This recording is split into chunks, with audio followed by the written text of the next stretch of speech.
कामचोर बहू।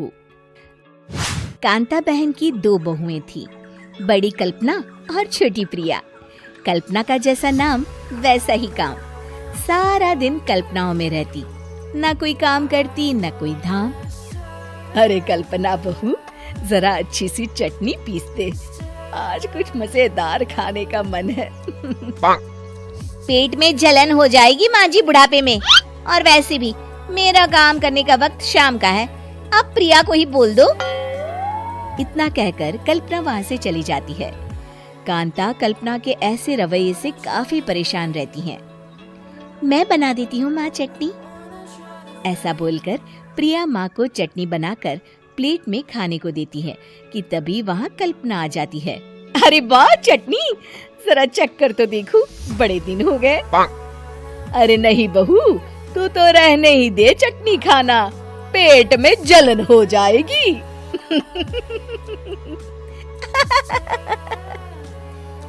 इतना कहकर कांता और प्रिया दोनों हंसने लगते हैं।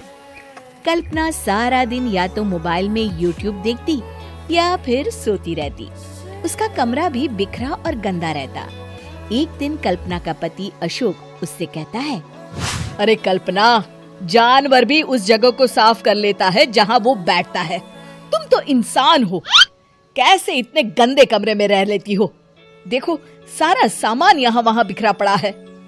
ज्यादा अपनी माँ का बोल ना बोलो। हाँ, कमरा तुम्हारा भी तो है, गंदा लग रहा है तो साफ कर लो। पता नहीं तुम्हारे साथ मैं कैसे जिंदगी बिताऊंगा।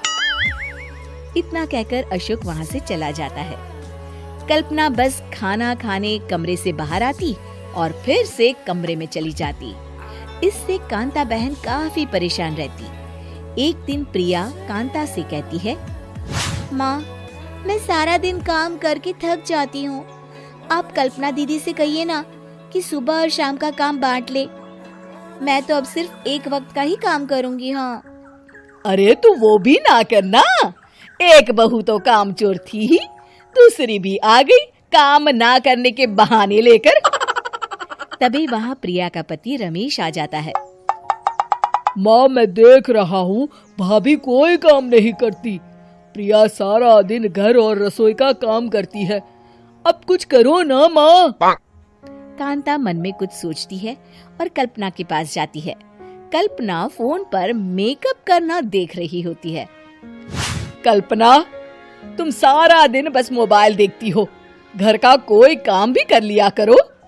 प्रिया सारा दिन काम करके थक जाती है। आज से मैंने फैसला किया है, एक वक्त का काम तुम करोगी, सुबह का खाना तुम बनाओगी और रात का प्रिया। आप लोगों ने काम को हवा बना रखा है।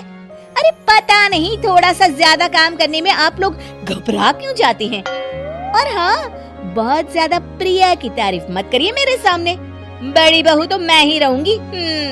मैं कुछ नहीं जानती, कल सुबह मुझे वक्त से खाना चाहिए, रसोई में आ जाना, वरना कल से तुझे खाना नहीं मिलेगा। अगली सुबह कल्पना रसोई में नहीं आती है। वो देर से सोकर उठती है और बाहर आकर कहती है, अरे भूख लगी है, आज खाने में क्या है? इतनी देर हो गई, आज किसी ने मुझे उठाया भी नहीं, पता नहीं कहाँ है सब। कल्पना को घर में कोई नहीं दिखता। वो रसोई की तरफ जाती है जहाँ बड़ा सा ताला लगा होता है। अरे रसोई में ताला? ओ, मैं तो भूल ही गई थी। माँ ने आज से सुबह का खाना मुझे बनाने को कहा था। हे भगवान, इतने लोगों का खाना बनाना क्या आसान है? तभी घर के सारे सदस्य बाहर से वापस आते हैं। वाह माँ जी, मजा आ गया छोले भटूरे खाकर। मेरे मुंह में तो अभी भी स्वाद आ रहा है। अरे कल्पना, तेरे भरोसे रहते तो हम तो भूखे ही रह जाते।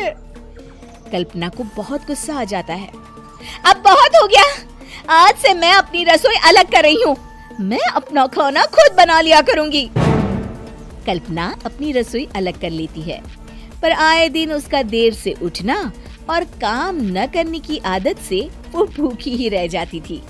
उसी के सामने घर के लोग अच्छे अच्छे पकवान खाते और कामचोर कल्पना को जैसे तैसे ही खाना बनाकर खाना पड़ता। पर एक दिन तो हद ही हो गई। माँ, दीदी आज सुबह से कमरे से बाहर नहीं निकली, हमें जाकर देखना चाहिए। सो रही होगी कामचोर कहीं की, पर तुम कहती हो तो चलो देख लेते हैं उसे। कल्पना कमरे में पेट पकड़कर बैठी होती है। हाय मेरा दर्द, पेट दर्द के मारे मर रही हूँ मैं।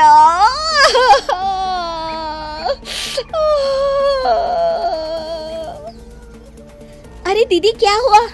पेट में दर्द क्यों हो रहा है? डॉक्टर को दिखाया आपने? माँ, कल्पना खड़ी होती है और माँ जी के पास आती है। मुझे माफ कर दीजिए, अब से मैं सारे काम में मदद करूंगी, कभी आलस और काम चोरी नहीं करूंगी। हाँ वो तो ठीक है, लेकिन अचानक क्या हो गया जो तू काम करने को तैयार हो गई? कामचोर कल्पना। माँ, लगातार बासी और उल्टा पुल्टा खाना खाने के कारण मेरे पेट में इन्फेक्शन हो गया है। काम न करना पड़े इसलिए मैं 2 दिन का खाना एक दिन ही बना लेती थी। बासी और खराब खाना खाने के कारण लेने के देने पड़ गए। पेट में दर्द हो रहा है। चलो अच्छा हुआ, देर आए दुरुस्त आए।